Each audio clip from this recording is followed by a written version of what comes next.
Good morning, students.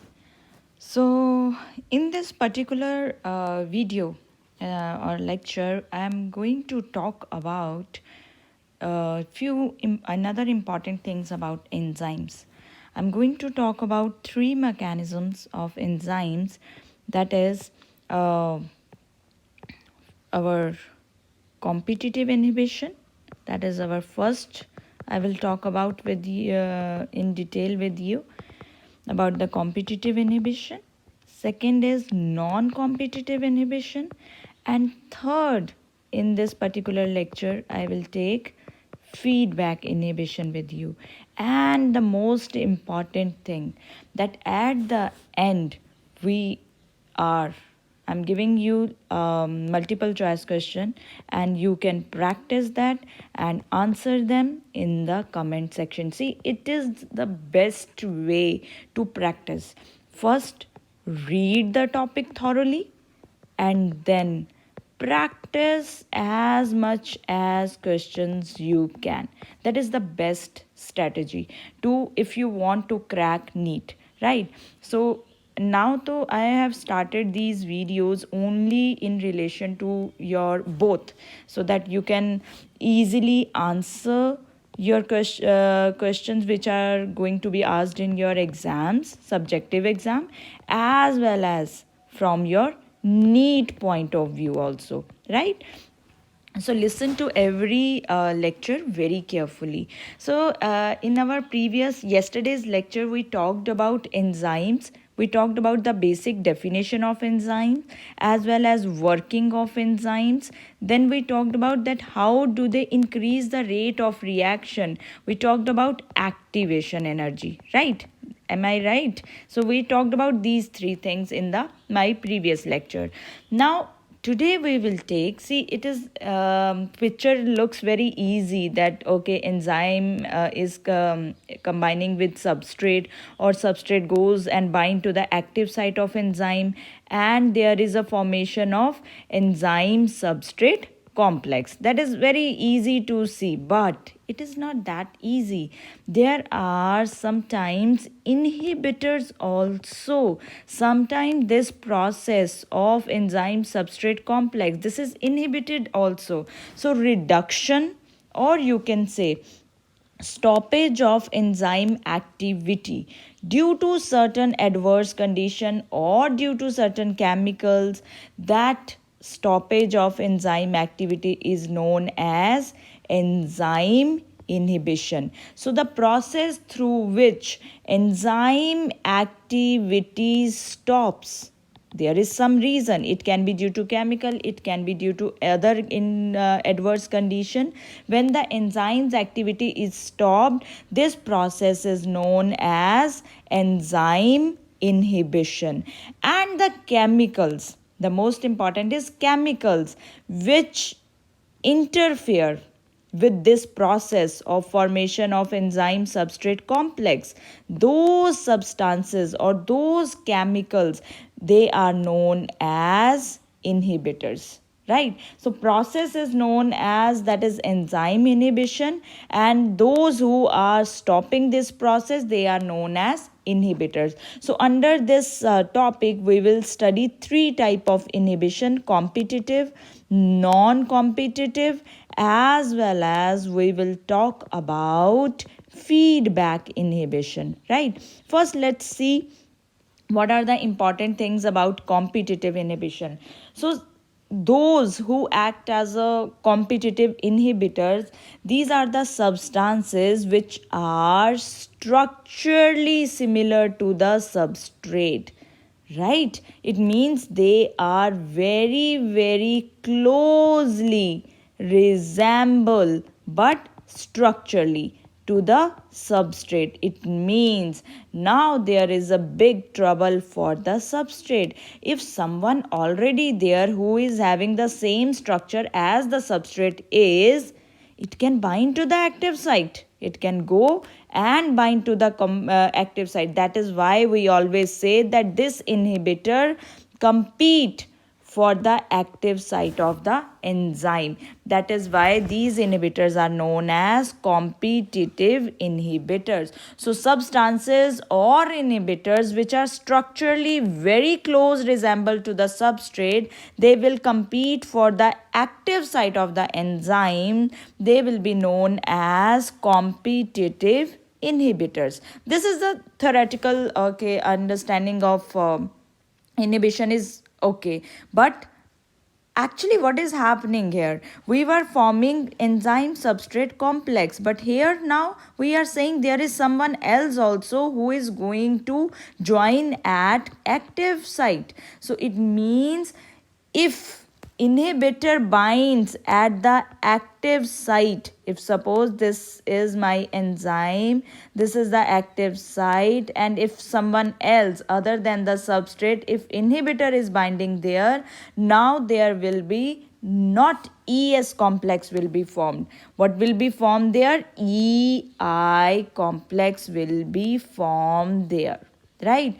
So which complex will be formed? EI complex. So when competitive inhibition is there, active site is occupied by inhibitor, then there will be formation of a complex which is known as EI complex. So how is it happening? As you can see, there is the enzyme. This is the active site. Now this is our inhibitor. Look at its shape. It can easily come in this active site and attach to it. And this is substrate.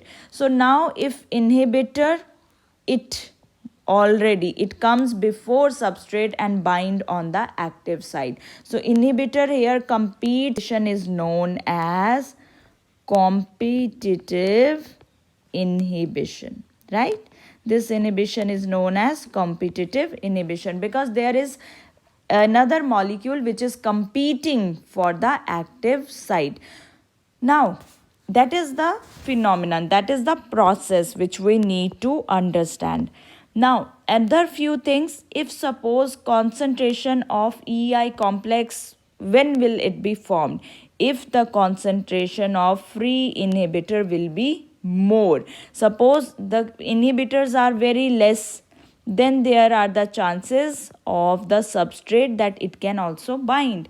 But if the concentration of EI complex is, the chances of formation of complex is directly proportional to presence of free inhibitors.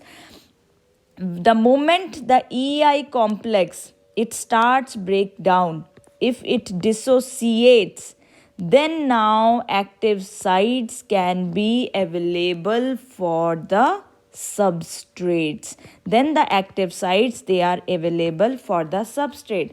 Now if you increase the substrate concentration, what will happen? Then the sites, active sites, they can be occupied by substrate. Then there are chances that there can be formation of EI complex. So basically you have to keep in mind these two things, that concentration of EI complex is dependent on the concentration of free inhibitor, and once it dissociates, then active sites can be available for the substrates. Now there is a graph we draw that is for the substrate concentration with respect to the enzyme action, right? Suppose that we have started now adding the substrate, and we have added 1 gram, then we are adding 2 gram, then 3 gram and 4 gram. 4 gram is the value when all the enzymes active sites, they are occupied. It means that is the maximum of the velocity of the reaction. And the 2 gram is the place where half of the pockets, they are filled, or you can say half of the maximum, half of maximum velocity. That is why we write it as a V max by half, right? Half of maximum velocity is achieved. So half V max or V max by 2, this is known as Michaelis constant. It is the concentration of substrate at which half the maximum velocity of the enzyme is attained, right? So it means now, the last question which I asked you, that if you increase the substrate concentration in competitive inhibitor, just add one more thing here, that I am asking you with respect to competitive inhibitor here. Competitive inhibitor, if it is present and if you increase the substrate concentration, what will happen to your Vmax? Vmax cannot be changed, right? Because already if the active sites are filled, then still even if you increase the substrate concentration, nothing will happen. So Vmax will remain the same. What will happen to your Vmax by 2? It is like, this is the enzyme whose pockets were active sites, they were occupied by inhibitor. Now if inhibitor dissociates and you increase the substrate concentration, there are the chances that in a very less time Vmax by 2 will increase. In a very less time, the substrate will go and bind to the active sites, because substrate was already there but active sites were not available for that. So V maximum by, or you can say V maximum by 2 is also known as Km, that is your Michaelis constant. So Km will increase. If you increase the substrate concentration, Km will increase and Vmax, it will remain same. Right, this is clear. This is very, very important for your objective point of view. This graph is the most important graph, that Vmax is that capacity of your substrate when all the active sites of enzyme they are filled. So you don't need to worry about this. You have to concentrate on this in case of competitive inhibitor. Next is non-competitive. Non-competitive means हमें active site से कोई लेना देना नहीं है. We are only worried about कि मैं नहीं तो एंजाइम एक्शन भी नहीं. This kind of inhibitors. So these inhibitors they are very smart. What do? They do not combine with the active sites. They do not compete for the active sites.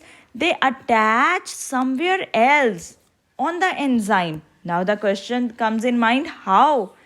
As you can see now, look at this diagram very carefully. This is our enzyme and here is the actually active site. But these are the non-competitive inhibitors, are those which are not interested in this active site. They can bind on the other any place of the enzyme. Now, the moment they bind, they change its structure. There is a conformational change in the structure of enzyme. The moment the structure of enzyme change, active site also changes.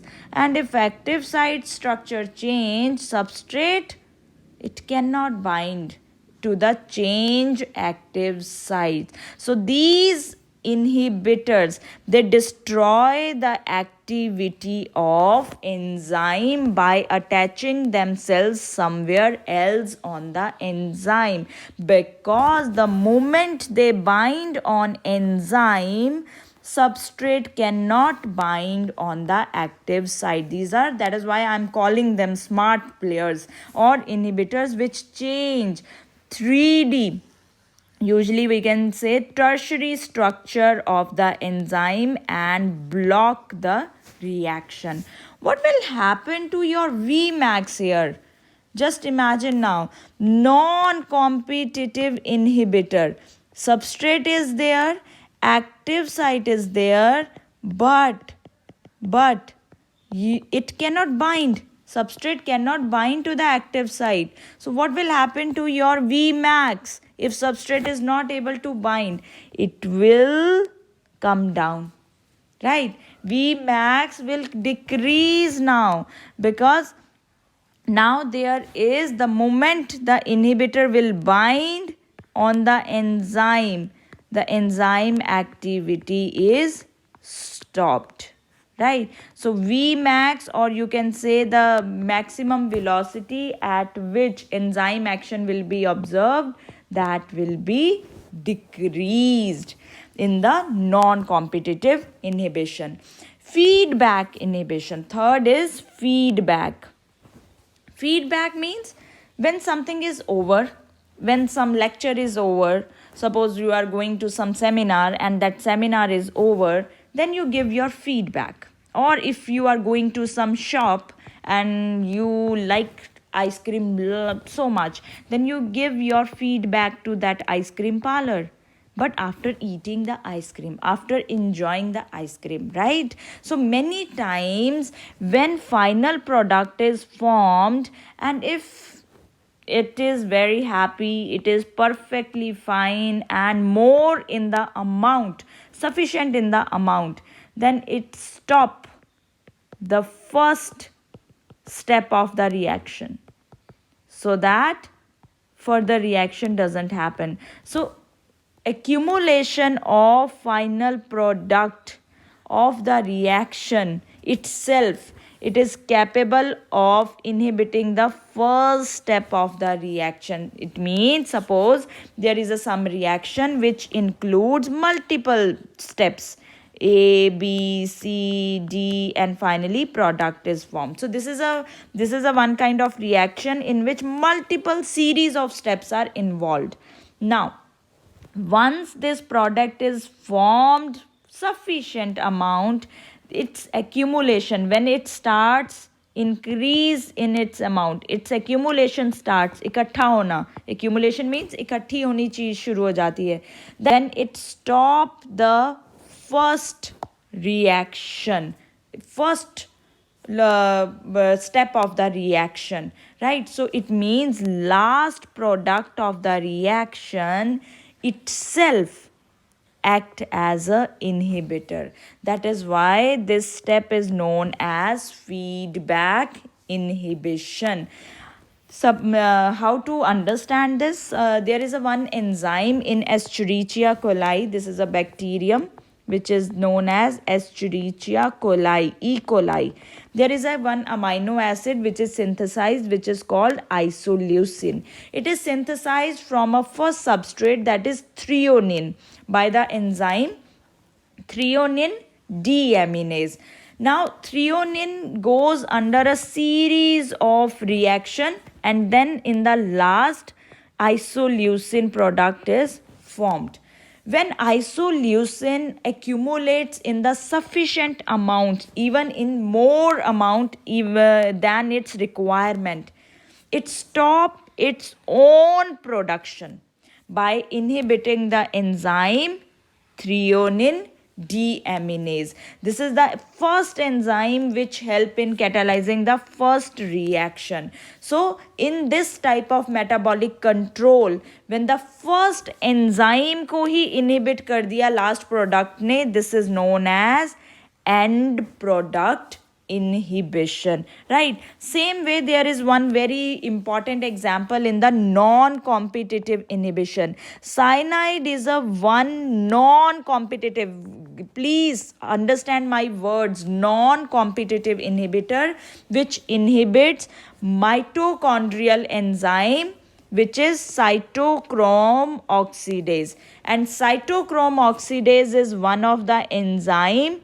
which is very, very essential for respiration process, because this is a mitochondrial enzyme. So this is the enzyme which is very important for the respiration. If respiration process is stopped, then definitely it is going to affect the animals. So it kills animals. So it is one of the important non-competitive inhibitor. It does not compete for the active site. It can bind on any other site. Then there is another inhibition we talked about in competition, that succinate. Succinate can be changed into fumarate with the help of enzyme succinate dehydrogenase, right? Suppose there is some another inhibitor which is present, that is called malonate, and this malonate now compete with the succinate for the active site. So which kind of inhibitor will it be? Which kind of inhibitor will it be if it is competing for active site? It is competitive inhibitor, right? So basically it compete with the active site, and then if malonate is there, then succinate will not be able to convert into fumarate. So this is a competitive inhibitor. It compete with the active site of succinate dehydrogenase. Okay. The last, there is one another inhibition which is sometime asked, that is allosteric inhibition. It is a just a form of end product inhibition only. Allosteric means होता है, allosteric means another place, right? These inhibitors, they are actually known as modulators, modifiers, and the sites where they bind, they are known as allosteric sites or regulatory site. Regulatory sites are those which control the enzyme activity. So what they do, they change active site so that substrate cannot bind there and stop the reaction. And those enzymes which have these regulatory sites, they are known as allosteric enzyme. Suppose there is it's a kind of feedback only, like glucose plus ATP. It give rise to the formation of glucose 6-phosphate. Now what happen is, this glucose is the final product. This start inhibiting the enzyme hexokinase through its allosteric sites, regulatory sites. अपना last product ही enzyme को control करने लग जाता है. So this is also known as feedback allosteric inhibition. Only you need to understand this word. It means some other place to stop the activity of enzyme. It is kind of your other competitive, it is kind of your non-competitive inhibition also. The only thing is they attach on the some regulatory sites. There are few questions for you to practice down. Select the correct graph which shows the effect of temperature on the velocity of a typical enzymatic reaction. If you will open your NCERT, you will find this graph, or you will open my notes, then you will mark the correct answer. And please answer me in the comment section so that I can check your answers. Choose the correct graph showing the effect of pH on the velocity of the enzymatic reaction. And in this third graph, you have to show the relationship between the rate of enzymatic activity and substrate concentration. This is the substrate concentration, and here is the velocity of the action. So you have to tell the correct one. Which one is the correct one? Fourth, Michaelis-Menten constant, which is known as your Km, it is equal to rate of enzymatic activity, rate of reaction, substrate concentration at which rate of reaction attains half of its maximum velocity, or substrate concentration at which rate of reaction is maximum. Very easy. Fifth is, when the binding of chemical shuts off enzyme activity, the process and chemical are known as inhibition or inhibitor, competition or substrate, initiation or promoter, or none of the above. Sixth question is, which of the following act as a competitive inhibitor? Penicillin, malonate, Relenza, or both B and C. See, malonate, you know that it is a competitive inhibitor. Relenza, it is also a competitive inhibitor, bacha, which is a antiviral agent. please note it down. Antiviral agent against your influenza A and B. This is also antiviral agent and a competitive inhibitor. So the answer will be B and C. Malonate and Relenza both are competitive inhibitor. The inhibitor which inhibits the enzyme activity by binding to active site of enzyme due to close resemblance to substrate in its molecular structure. It is called non-competitive inhibitor. It is called allosteric modulator. It is called competitive inhibitor, or it is called feedback inhibitor. Transition state structure of the substrate formed during an enzymatic reaction. We discussed it yesterday. It is transient stable, permanent but unstable, transient and unstable, and permanent and stable. The most easy answer I will say.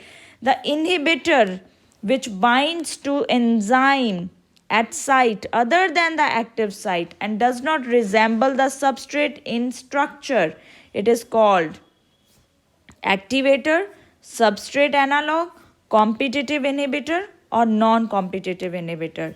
Okay, now here comes your questions which you need to concentrate. An example of non-competitive inhibitor is cyanide. Cyanide kills animals by inhibiting cytochrome oxidase. So you have to tell me that what should be the answer. Right? An example of non-competitive inhibitor is cyanide, because cyanide kills animals by inhibiting cytochrome oxidase. So tell me, the answer will be A or B or C or D. You know the rules of attempting assertion and reason. So I am not writing here rules. Next question is, select the option which is not correct with respect to the enzyme action. Substrate binds with enzyme at its active site.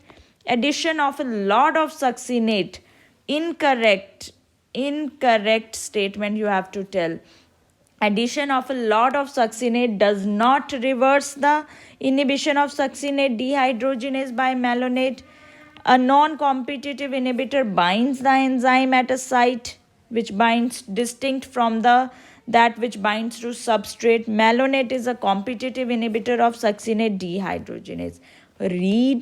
Read, and then answer.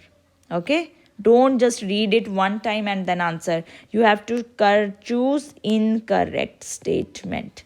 In competitive inhibition, which of the following is true? E plus I, EI complex, S plus I, SI complex, E plus I, EI plus S, EIS, ES plus I, ESI. This is the easy one. How does radiation inactivate enzymes? By destroying tertiary structure, by destroying primary structure, by destroying secondary structure, या both A and B. Answer is clear. Only you have to apply your concept. So these, please answer them in the comment section so that I can check your answer and I will able to understand that how much you got about this